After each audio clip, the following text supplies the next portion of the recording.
लोग कल अपन ने देखा कि एल्कीन में HBr कैसे ऐड होता है, पहले H प्लस आता है बाद में Br माइनस आता है। इस रिएक्शन को या इस तरह की रिएक्शन को लोग कह रहे थे ये तो इलेक्ट्रोफिलिक एडिशन, क्या ऐड तो हुआ बट इलेक्ट्रोफिलिक एडिशन क्यों बोला? क्या बोलते हैं, ये से रिएक्शन करेगा अपन ने कल, ये एल्कीन है, इसकी रिएक्शन करेंगे HBr से और ये प्रोडक्ट बन गया, यहाँ पे H आ गया, यहाँ पे Br आ गया, सिस ट्रांस का मतलब नहीं है मेरा। अब लोग बोलते हैं इलेक्ट्रोफिलिक एडिशन है, क्यों? क्योंकि इससे पहले क्या आया, H प्लस आया, Br माइनस तो बाद में आया, तो पहले कौन आया, H प्लस। H प्लस को इलेक्ट्रॉन पसंद है, इज इट इलेक्ट्रॉन लविंग और is it negative loving? Electron, इसको इलेक्ट्रॉन चाहिए ना, तो इसलिए इससे क्या बोलेंगे, इलेक्ट्रोफाइल है। जिसको इलेक्ट्रॉन चाहिए उसे क्या बोलते हैं, इलेक्ट्रोफाइल। तो बाद में न्यूक्लियोफाइल आया ना, लेकिन जो बाद में आता है उसका नाम नहीं होता, नाम उसका होता है जो पहले आया, जो पहला काम करता है उसी का नाम होता है। तो एडिशन H और Br दोनों का हो रहा है, एडिशन इलेक्ट्रोफाइल और न्यूक्लियोफाइल दोनों का हो रहा है, लेकिन नाम क्या है, इलेक्ट्रोफिलिक एडिशन, क्योंकि इलेक्ट्रोफाइल पहले आया। तो अगर कभी हम कार्बोनाइल कंपाउंड पढ़ेंगे तो बहुत जल्दी पढ़ेंगे, और वहां पर मान लीजिए एक इलेक्ट्रोफाइल है और एक न्यूक्लियोफाइल है, न्यूक्लियोफाइल पहले अटैक करता है और उससे ये न्यूक्लियोफाइल और ये O माइनस ये बन जाते हैं, और बाद में इलेक्ट्रोफाइल आता है, तो आ तो दोनों ही गए ना, आ तो दोनों ही गए, लेकिन पहले कौन आया, न्यूक्लियोफाइल, तो नाम क्या होगा, न्यूक्लियोफिलिक एडिशन। तो जब बोले इलेक्ट्रोफिलिक एडिशन तो इलेक्ट्रोफाइल पहले ऐड हो रहा है, न्यूक्लियोफाइल बाद में आ रहा है। बोले न्यूक्लियोफिलिक एडिशन तो न्यूक्लियोफाइल पहले आ रहा है और दूसरा वाला इलेक्ट्रोफाइल बाद में आएगा। यस और नो, समझ में आया? जिसको लिखा जाए, this is an example of, ये जो रिएक्शन हम पढ़ रहे हैं, this is an example of electrophilic addition.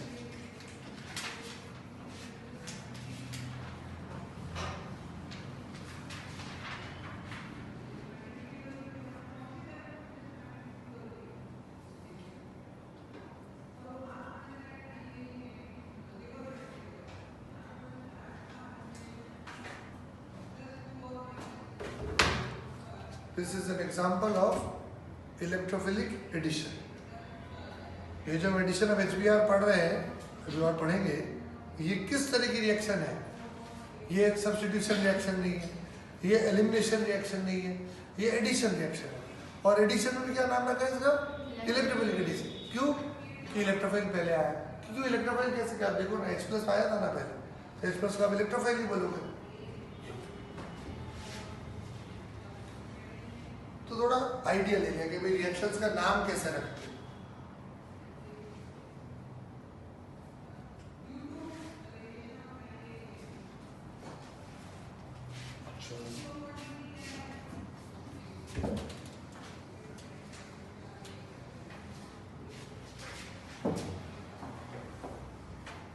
अब मार्कोनिकोव्स रूल नाम सुना होगा, उसकी बात कर रहे हैं।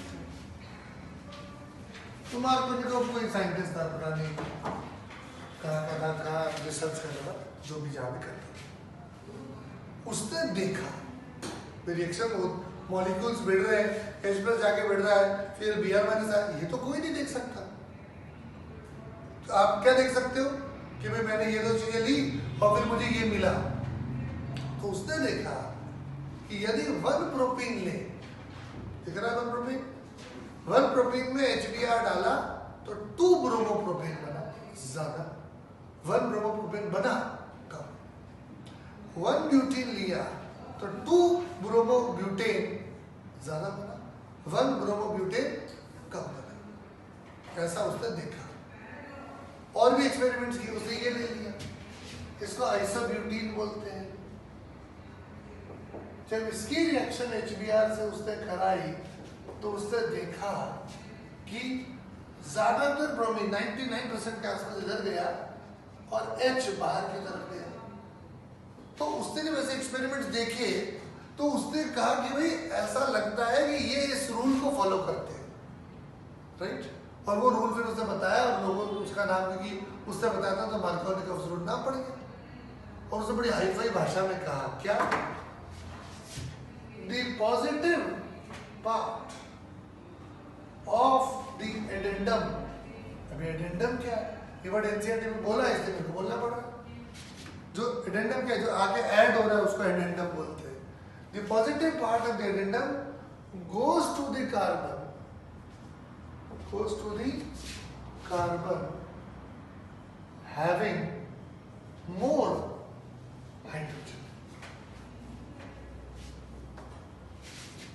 ये मार्कोनिकल स्ट्रक्चर। जैसे HBr में पॉजिटिव पार्ट क्या है एडेंडम का, ये एडेंडम तो ये पूरा है, इस पूरे को बोलेंगे एडेंडम, ठीक है। और इसमें पॉजिटिव चार्ज किस पे, H+, ये पॉजिटिव चार्ज। ये कहाँ जा रहा है, उसके पास जिसके पास ऑलरेडी हाइड्रोजन ज्यादा है, यही उसने देखा और फिर नाम पड़ गया मार्कोनिकॉफ रूल। ऐसा नहीं कि मॉलिक्यूल्स मार्कोनिकॉफ ने रूल दिया और मॉलिक्यूल्स उसको फॉलो कर रहे हैं, मॉलिक्यूल्स अपनी मस्ती में जो करना है कर रहे हैं। उसने देखा तो उसे रूल पकड़ना है कि ऐसा लगता है कि इस रूल को फॉलो कर रहे हैं, समझे कि नहीं। इसको अपन और भी दूसरी भाषा में कह सकते हैं। मार्कोनिकल रूल क्या है, द रिच गेट्स रिचर। जिसके पास ऑलरेडी हाइड्रोजन ज्यादा है उसको और हाइड्रोजन मिल रहा है, जिसके पास हाइड्रोजन ऑलरेडी ज्यादा है उसको और हाइड्रोजन मिल रहा है, और जिसके पास कम है उसे नहीं मिल रहा। तो रिच गेट्स रिचर, जिसके पास है उसे और दे दो, जिसके पास नहीं उसे कुछ मत दो। ऐसा ही तो लग रहा है, हाँ या ना। बट हमने रूल बाद में सीखा, पहले कंसेप्ट से प्रोडक्ट बनाया ये तो बनना चाहिए, अब रूल वाली बात कर रहे हैं। यस और नो, हाँ समझ में आ रही है। मार्कोनिकल रूल क्या है कि इलेक्ट्रोफिलिक एडिशन में जो पॉजिटिव पार्ट है, इलेक्ट्रोफाइल है, वो उसके पास जाता है जिसके पास हाइड्रोजन ऑलरेडी ज्यादा है। जो नेगेटिव पार्ट है उसके पास जाता है जिसका हाइड्रोजन कम है। This is Markovnikov rule. अगर कोई इसको फॉलो करता है तो बोलते this is following Markovnikov rule, उल्टा पड़ जाता तो बोलते नहीं, एंटी मार्कोनिकल प्रोडक्ट बन गया है, जिसकी बात में हम करने वाले हैं। समझ में आ रहा है नहीं यार, ठीक है। ये लिख लो क्योंकि एनसीईआरटी में ऐसे वर्ड यूज करेंगे तो हमको ये जानने पड़ेंगे।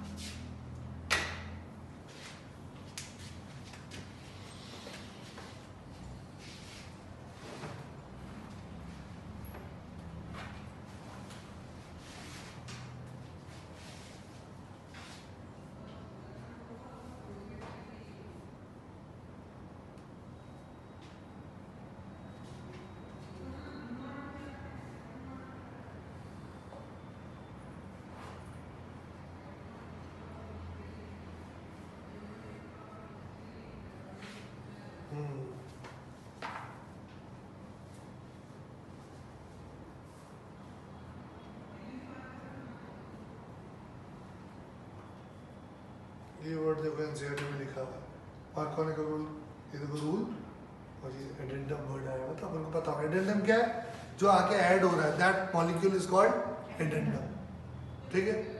एनसीईआरटी में लिखा है, रशियन साइंटिस्ट।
अब यहीं पे लगे हाथ एंटी मार्कोनिकॉफ या पेरोक्साइड इफेक्ट जिसे बोलते हैं वो पढ़ लेते हैं, बहुत ज़्यादा काम का है और एनसीईआरटी ने भी अच्छा खासा काम किया।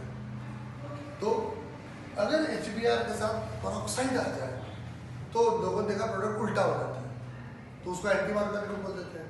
और क्योंकि पेरोक्साइड लेने में ऐसा होता है तो उसे पेरोक्साइड इफेक्ट बोल देते हैं। बट ये उल्टा क्यों हो जाता है वो सब एनसीईआरटी ने भी विद मैकेनिज्म समझाया, तो हम भी विद मैकेनिज्म समझेंगे। तो लिखो, if peroxide is taken with HBr If peroxide is taken with HBr, the mechanism changes.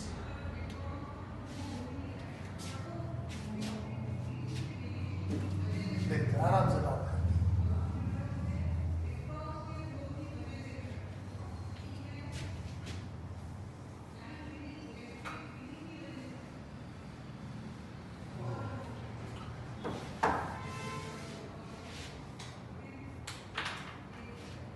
क्या अपन ने कभी, इधर देखो, ये बात बार बार आएगी, अगर एक बार हो गई है तो बता दो वरना शुरू कर देते हैं। इस मॉलिक्यूल को बेंजोइल पेरोक्साइड कहते हैं। क्या हमारी इसके बारे में कोई 5 मिनट बात हुई? नहीं। तो शुरू, ये बार बार आएगी, आज शुरू कर लें।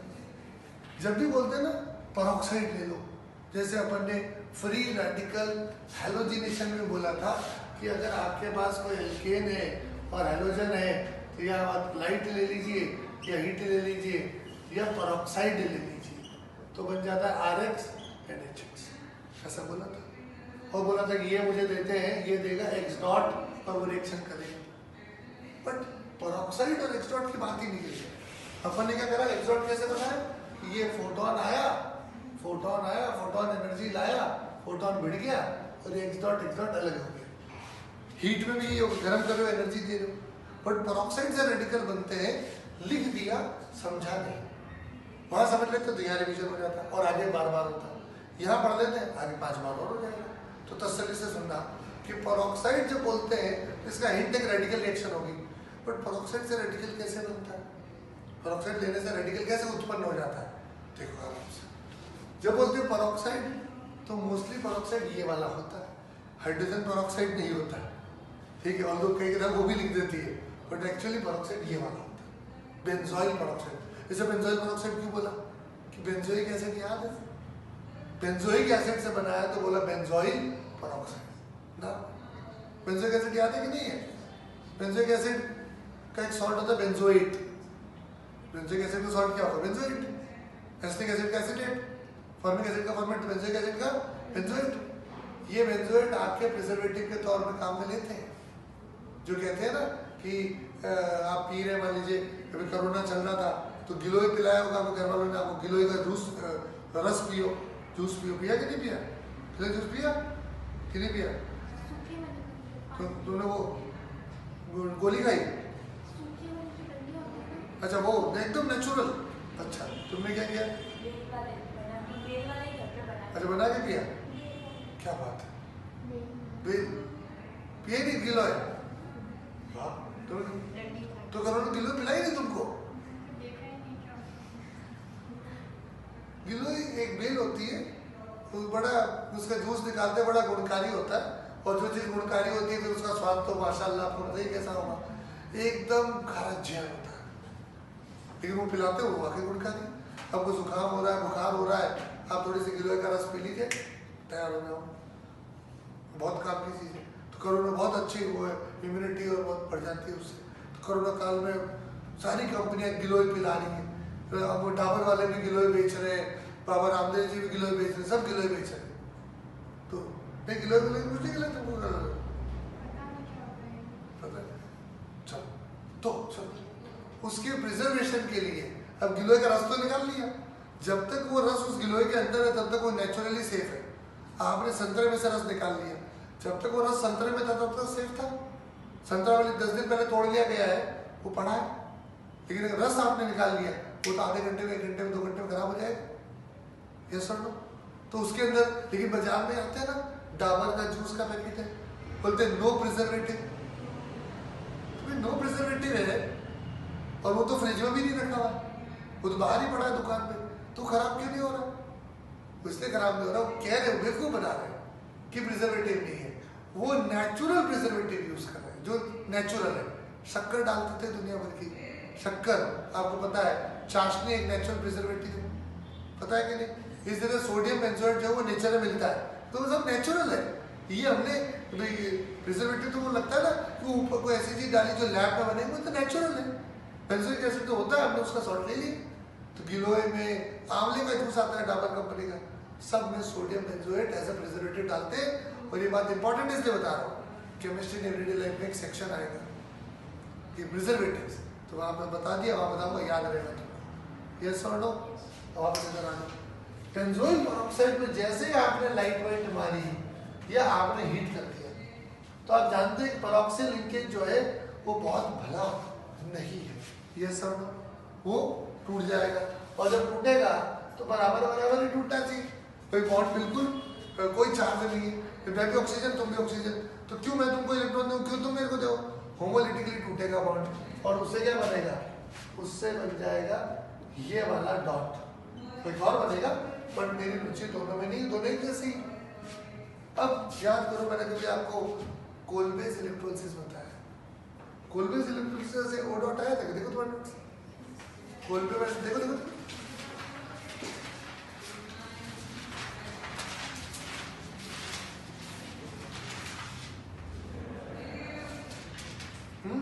है ना, मिल गया, देखा नहीं मिला? और जब फिर क्या किया, वो डॉट में अपन क्या किया, देखो देखो ये डॉट और ये डॉट मिला दिया, यहाँ से CO2 निकाल दिया, याद आ रहा? यस। अब तो ये क्या दे देगा मेरे को, एक तो ये रेडिकल बर्बाद है बेचारा, क्योंकि इस रेडिकल को कोई रेजोनेंस नहीं मिलने वाला। हाँ यार ना, समझ रहे हो? तो ये ऑर्बिटल तो इधर है, ये ऑर्बिटल ना तो आगे है ना पीछे है, बाकी जो ऑर्बिटल है वो इसके परपेंडिकुलर है, तो रेजोनेंस नहीं हो पाएगा। ये दिस इज वेरी अनस्टेबल, ये अब पागल हो जाएगा। तो ये आसपास जो HBr पड़ी थी ना, जैसे HBr, तो उससे H ले लेगा, खुद का बन जाएगा बेंजीन। यस और नो? तो जब कोई लिखे HBr विद पेरोक्साइड, तो एक्चुअली मिलता है Br डॉट। बोले HBr विद पेरोक्साइड से Br डॉट कैसे मिला? कि पेरोक्साइड ये वाला होता है, फिर टूट के गर्म कर दे में ये देगा, जिससे ये बनेगा, ये जाके HBr को लूट लेगा कि मेरे को तो बेंजीन बनानी है, मुझे कुछ नहीं मतलब, बस मेरे को मेरे से मतलब है, ये बन गया। अब Br डॉट बटन करा, यस और नो? इसको अपन लास्ट स्टेप को छोड़ भी सकते हैं। ये सवाल समझ में आती है कि नहीं आती, ये बार बार आएगी, तसल्ली से लिखो, आ गई बात, डाउट है तो पूछो।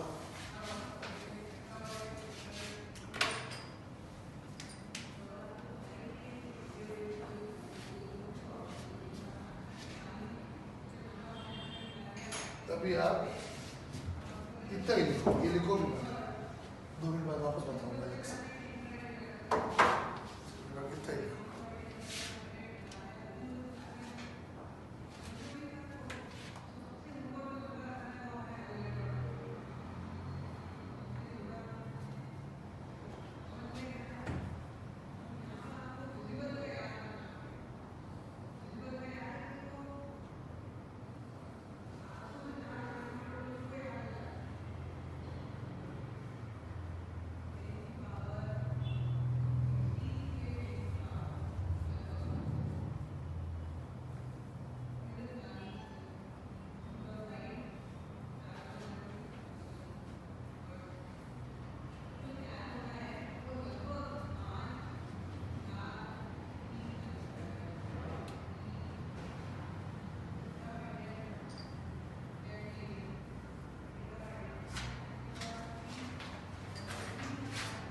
इतना ही।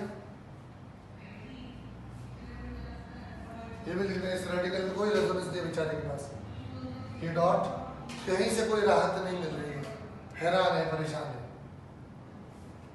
ठीक है, अब वापस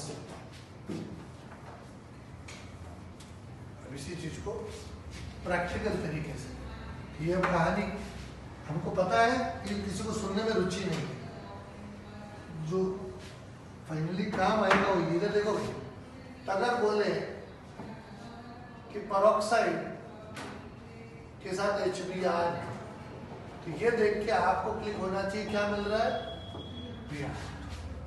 और ये कैसे हुआ? अब वो पुरानी वाली कहानी वापस, कि जो पेरोक्साइड है वो एक्चुअली कौन सा वाला है? पेरोक्साइड ये वाला है। ये मुझे क्या देगा? स्टेप्स खा लेता हूँ, ये डॉट। ये डॉट बड़ा हैरान है, परेशान है, ये HBr से भिड़ेगा, क्या बना देगा?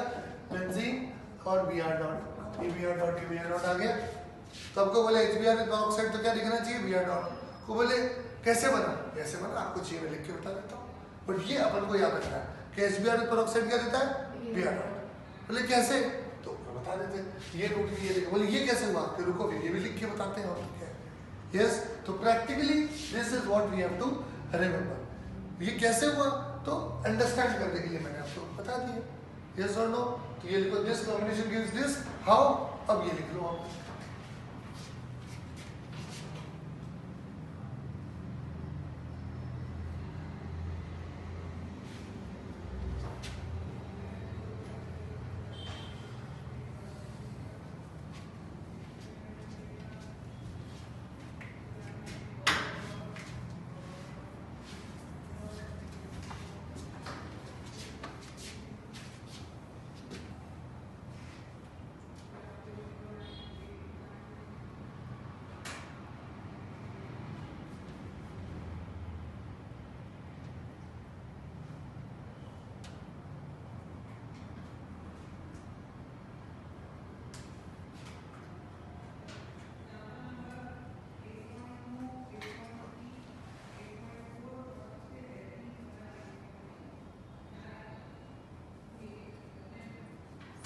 हाँ जी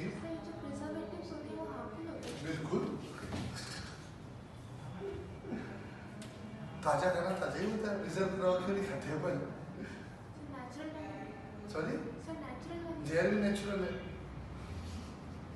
नेचुरल में से कुछ चीज अच्छी थोड़ी हो जाती है। तंतुरे का बीज भी नेचुरल है, खा लो। Natural is not been good, ठीक है? नेचुरल है वो, बट देखो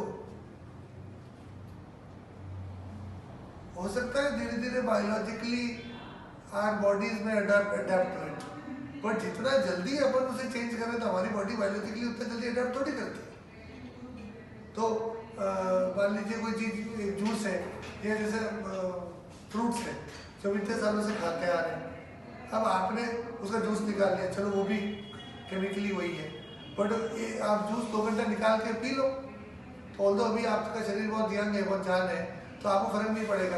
बट अगर आपने संतरे का जूस निकाल के रख दिया 2 घंटे, फिर पिला दो अपने मम्मी पापा को, उनको उल्टी हो जाएगी, तो वो जहर बन चुका था। अब हम कह सकते हैं ना ये तो नेचुरल है, बट वो उसका जो जूस है वो उसका नेचुरल एनवायरनमेंट नहीं है ना।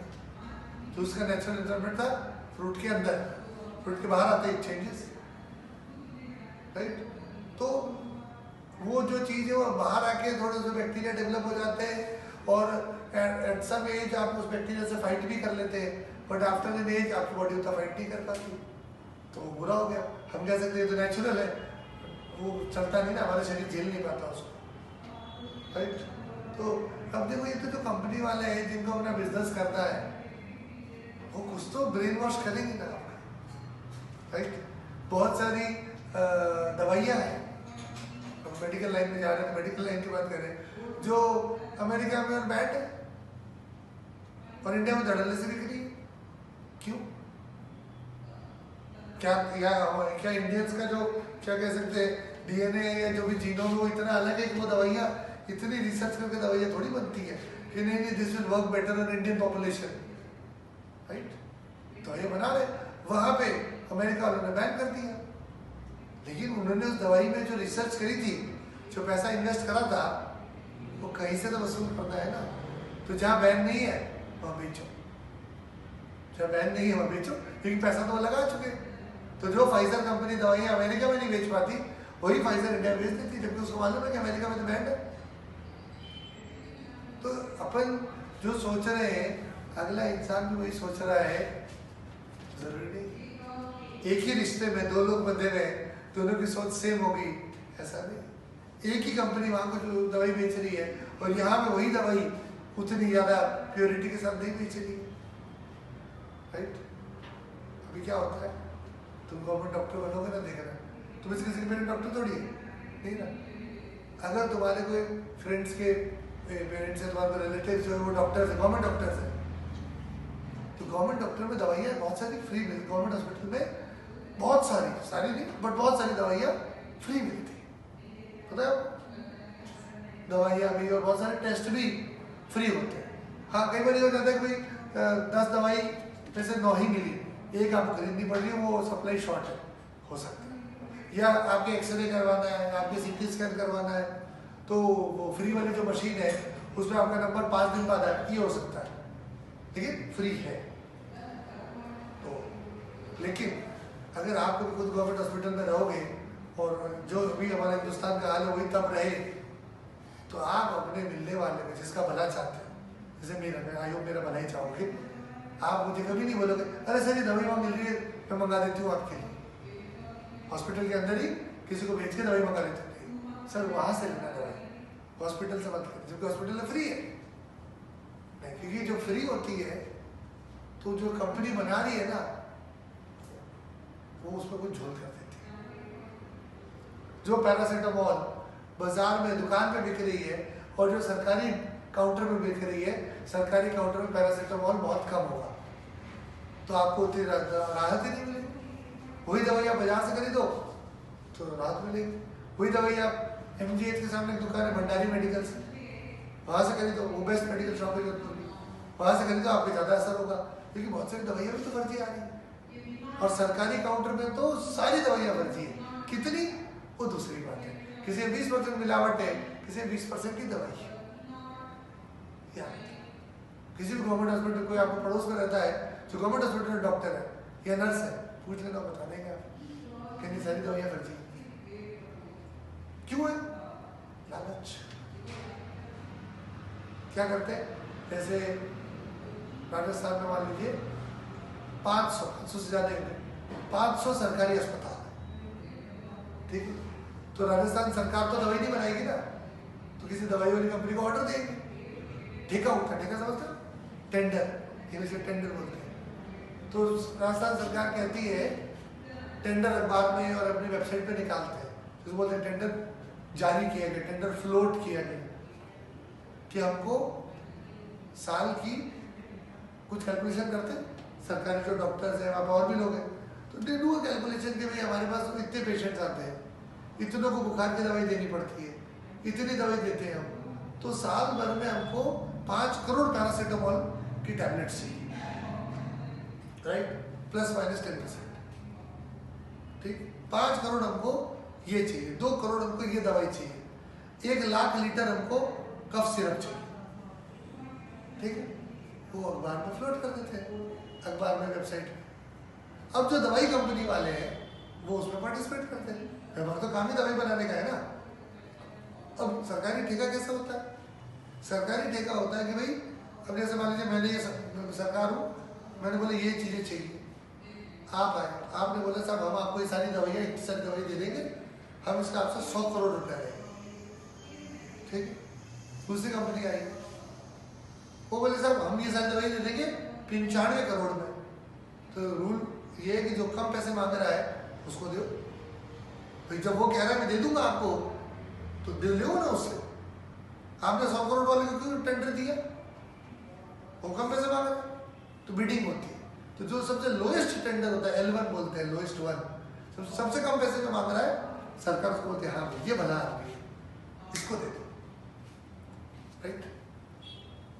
अब अगर ये बिजनेस नया नया होता तो हो सकता है तुमने 100 करोड़ सही प्राइस कोट करी कि भाई मेरे को भी थोड़ा मुनाफा कमाना है, इस 100 करोड़ में मेरा मुनाफा सिर्फ 2 करोड़ रुपये है, और 2% प्रॉफिट बहुत कम प्रॉफिट होता है और रिस्की होता है, तो भी चलो आपने 2% ही प्रॉफिट बुक किया।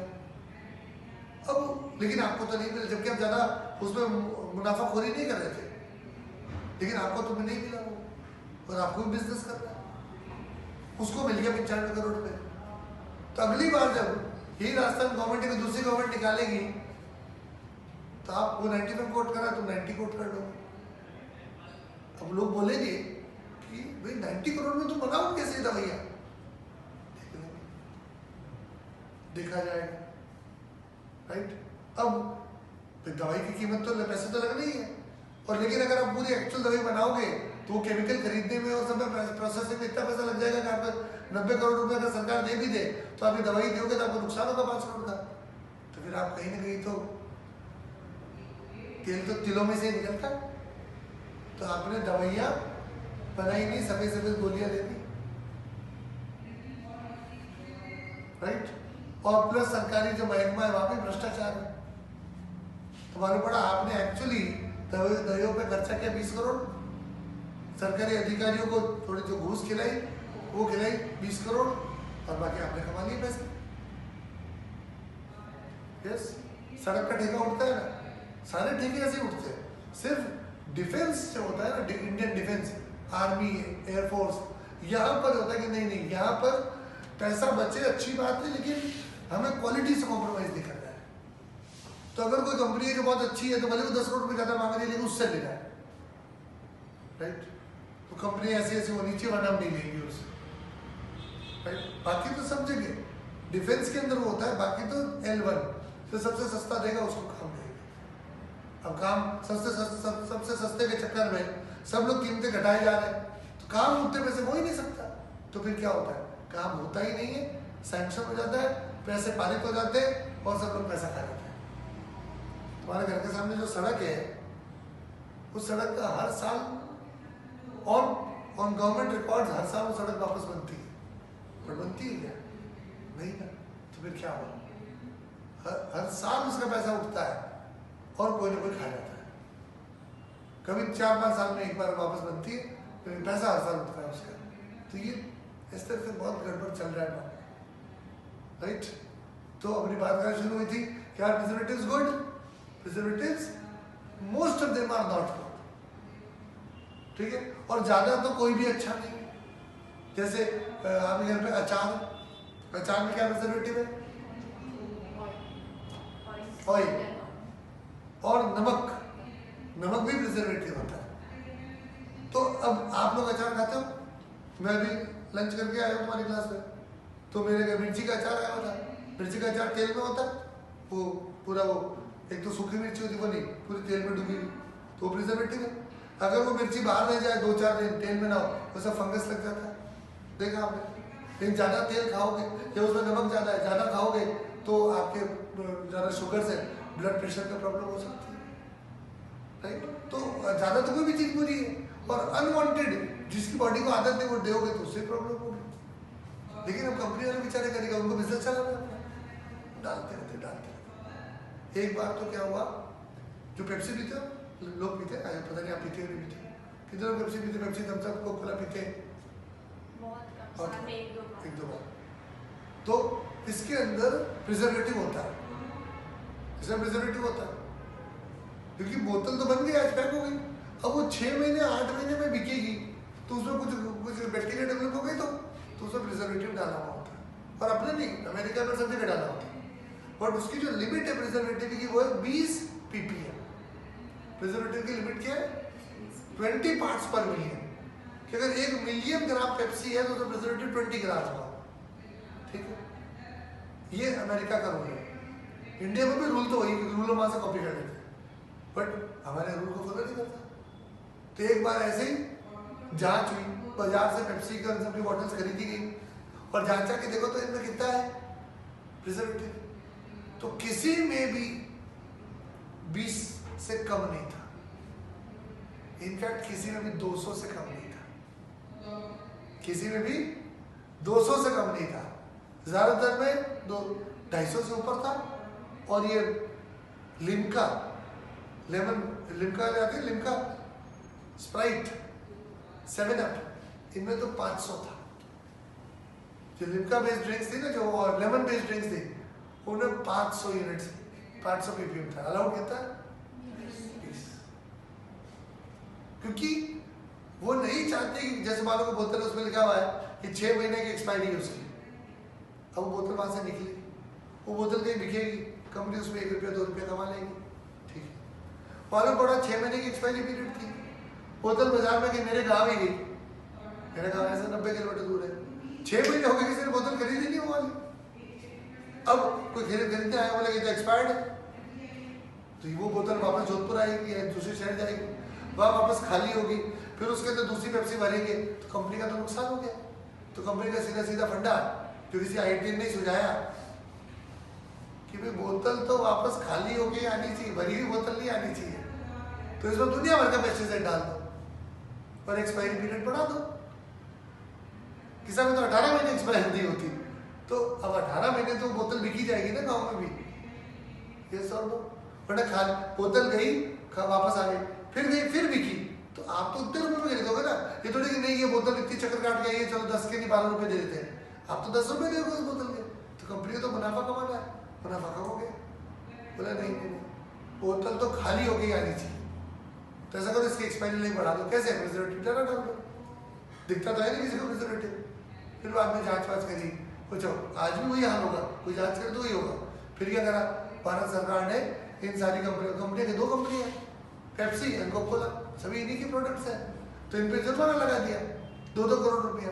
इन्होंने कहा रखो, कीप द चेंज, 2 करोड़ रुपये क्या है हमारे लिए, ले रखो। वो तो मतलब झगड़ा करने भी नहीं आए कि नहीं नहीं साहब हमारे तो इतना ही नहीं, क्या बात कर रहे हो, we are committed to quality. कुछ नहीं बोले, इतना जुर्माना लगाया जाता है, उन्होंने चेक भेज दिया, वकील भी नहीं भेजा, चेक भेज दिया और एक नोट कि we will take care from future and we stand वो जो लिखने के लिए कि वी adhere to this highest standard and we are committed to health of Indian individuals. They are committed to their profit. समझना है? तो अब तुम अगर पीते भी थे तो अब शायद अगली बार कोई पियोगे तो याद आएगा नहीं इसमें तो प्रिजर्वेटिव है 500 यूनिट, राइट। चलो बैक टू HBr और peroxide इफेक्ट। तो आगे से कोई बोले HBr और peroxide, तो हमें क्या लिखना चाहिए? Br। कैसे बना, कैसे बना, लेकिन इसके एल्कीन से रिएक्शन तो करा ही नहीं, अभी कराते हैं।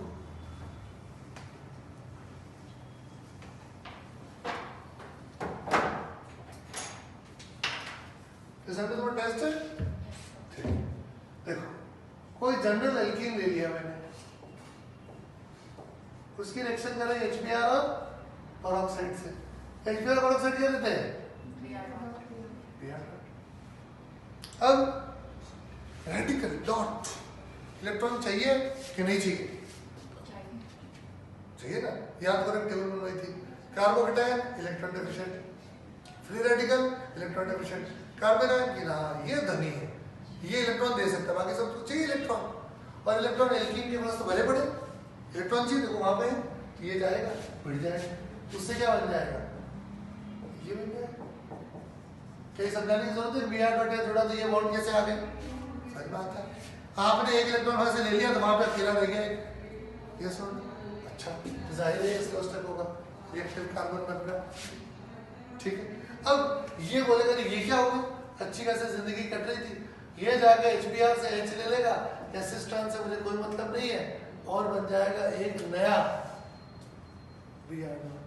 अब ये Br डॉट ये Br डॉट कोई फर्क है क्या, ये जाके फिर एल्कीन में अटैक करेगा, फिर ये बनेगा, ये HBr ग्रुप से भिड़ेगा, H ले लेगा, फिर Br डॉट, ऐसे साइक्लिक रिएक्शन चलती रहेगी। ये सौर दो समझ में आई बात, रुक जा। अब मैं पहले तो लेता हूँ सिमेट्रिकल, फिर अभी के भी ले लूंगा अनसिमेट्रिकल। अभी आप मत लिखना पेरोक्साइड, बोलो भाई क्या देगा, Br डॉट। कहाँ भिड़ाओ, लेफ्ट या राइट, कहीं पे भी, एग्जैक्टली अपनी मर्जी है, तो अपन यहाँ भिड़ा देते हैं CH2 डॉट CH2 Br। फिर क्या करूँ, HBr से भिड़ाओ, क्या बना है CH2H CH2 Br, एडिशन हो गया। इसे रेडिकल एडिशन बोलेंगे कि पहले भी रेडिकल है और बाद में भी रेडिकल है, रुक जाना। फिर मैं लेता हूँ 2 ब्यूटीन, उसकी रिएक्शन करें HBr और पेरोक्साइड से, क्या मिलेगा Br डॉट। कहाँ मिलाओ, कहीं पे भी अपनी मर्जी। फिर HBr से बढ़ा दिया तो क्या बनेगा CH3 CH2 CH Br CH3, तो अच्छा लिख देते हैं CH3, ठीक है। अब अनसिमेट्रिकल लेते हैं, जहाँ सोचना पड़ेगा सोच लेंगे। इसकी रिएक्शन कराई HBr प्लस पेरोक्साइड से, क्या मिलेगा Br डॉट, ठीक है। Br डॉट कहाँ भिड़ा, अब सोचना पड़ेगा, टर्मिनल पे के बीच में,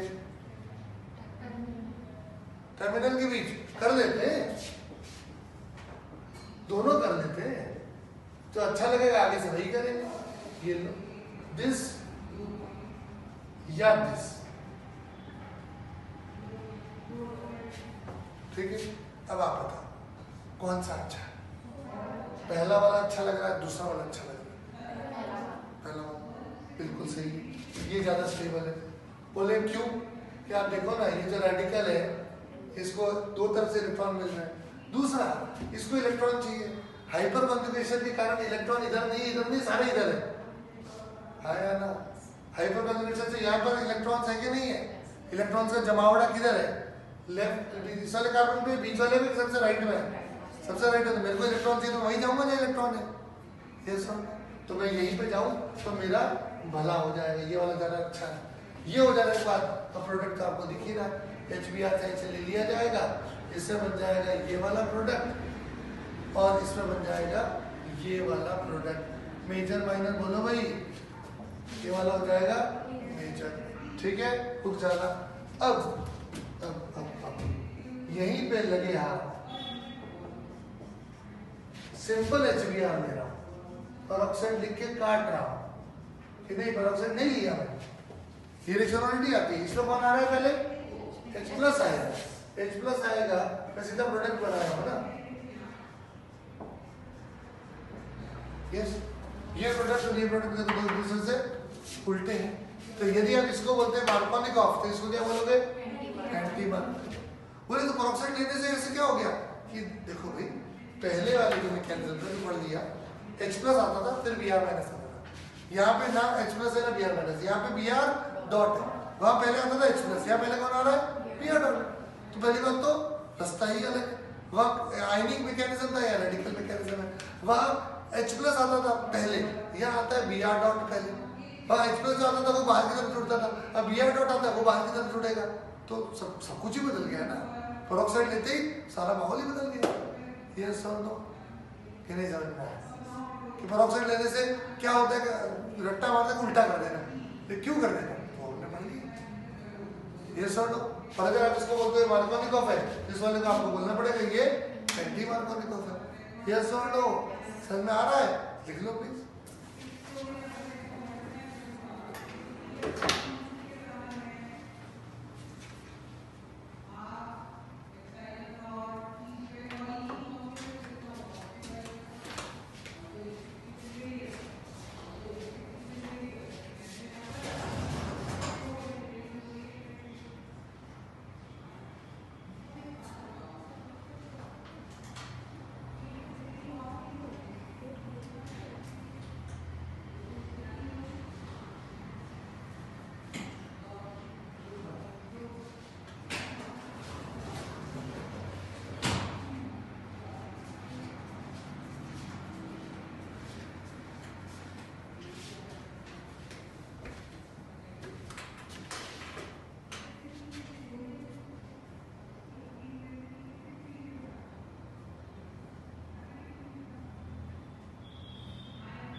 प्रैक्टिस और कर लेते हो।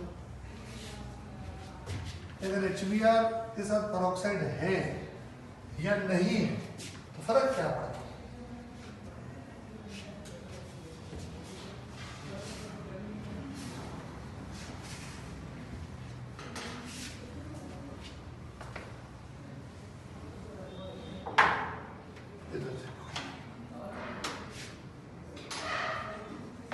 ये इलस्ट्रेशन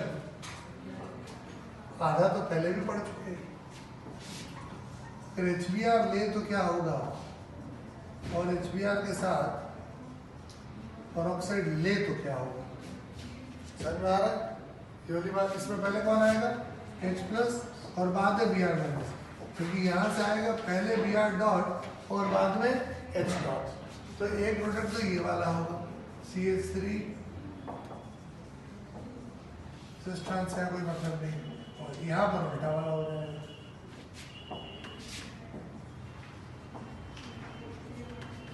समझे? ठीक है, समझ में है? एक एक्स्ट्रा बात जो एनसीईआरटी में नहीं दी है वो बता रहा, जरूरत हुई तो समझाएंगे वरना समझाएंगे नहीं। क्या कि ये सारी ये जो पेरोक्साइड वाली जो रामायण है ये HBr के केस में ही कुछ कर पाती है। अगर मैं ऐसा कुछ करूँ, ध्यान देना, अगर मैं HCl ले लूं तो मेरा आंसर क्या होगा? पेरोक्साइड भी नहीं लिया तो ये आंसर होगा। और अगर HCl के साथ पेरोक्साइड ले लूं तो भी यही आंसर आता है। मतलब HBr लेने पे फर्क पड़ता है। सिर्फ HBr लिया ये प्रोडक्ट है, HBr से पेरोक्साइड ले दूसरा आया। बट अगर आप HCl लेते हैं तो चाहे सिर्फ HCl ले और चाहे पेरोक्साइड ले कोई फर्क नहीं पड़ता, वही आंसर आता है। तो ये जो पेरोक्साइड इफेक्ट है ये HBr पर ही लगता है। पेरोक्साइड HBr का रास्ता बदल सकता है, HCl, HF और HI इन तीनों का रास्ता नहीं बदल पाता। ये बात समझ रहे हो आप? तो इसको ऐसे लिखो, peroxide effect is observed only for HBr। Peroxide effect is observed only for HBr and not for HF, HCl and HI.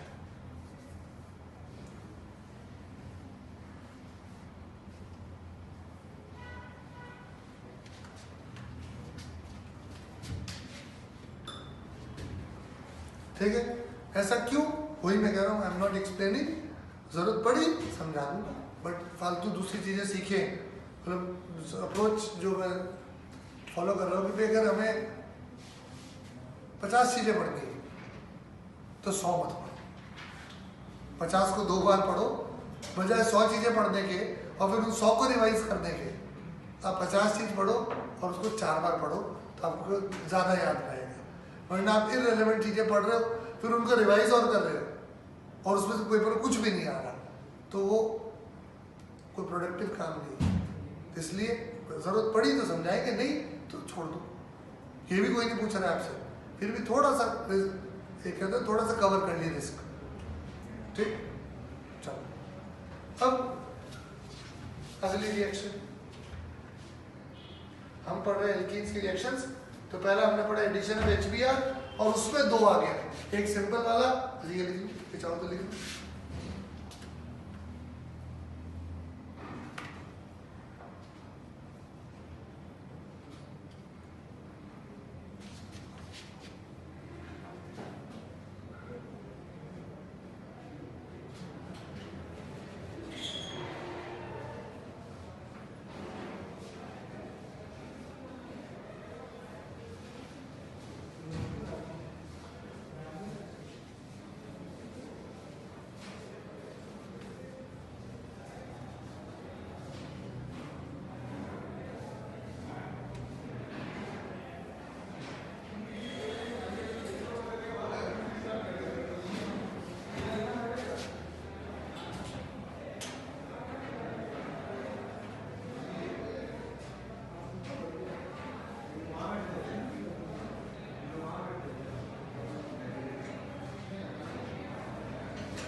एक बात जो एनसीईआरटी मुझे और दिखी, छोटी सी बात है,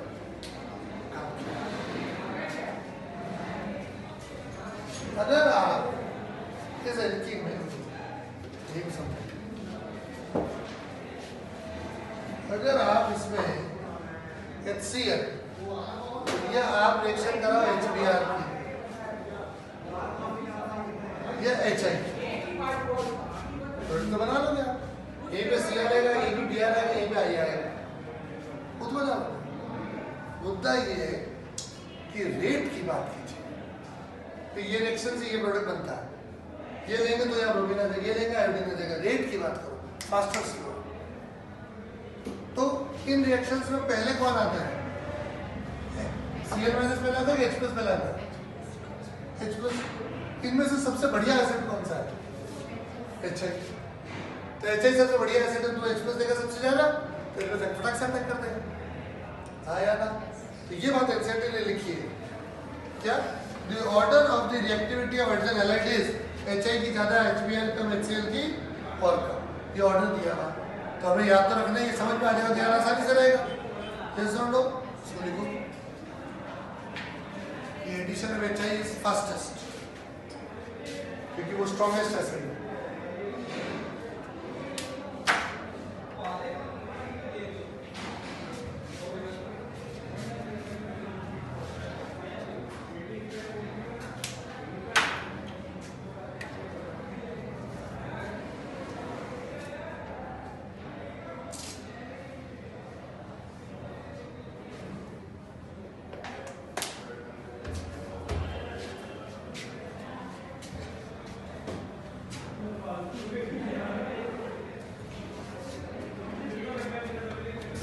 कल अपने एल्कीन की रिएक्शंस खत्म हो जाएगी। अब रिएक्शंस बची तो काफ़ी सारी है, बट उनमें ज़्यादा मैकेनिज्म वाला काम नहीं है।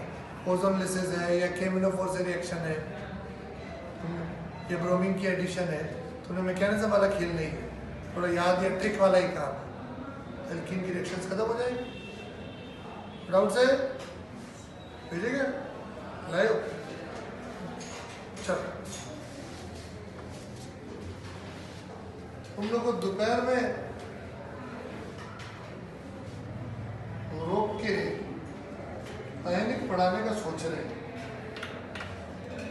ये विचार तुम्हें कैसा लगता है? ये दोपहर को पढ़ाई नहीं होती,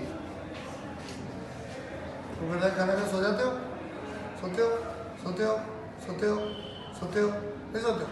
ठीक है, तो उस हिसाब से थोड़ा स्ट्रक्चर लगाएंगे। डाउट आउट मिल जाएगा तुम लोग। पिछले रंग के डाउट पूछ लिए तुम लोगों ने? पूछ लिए पक्का?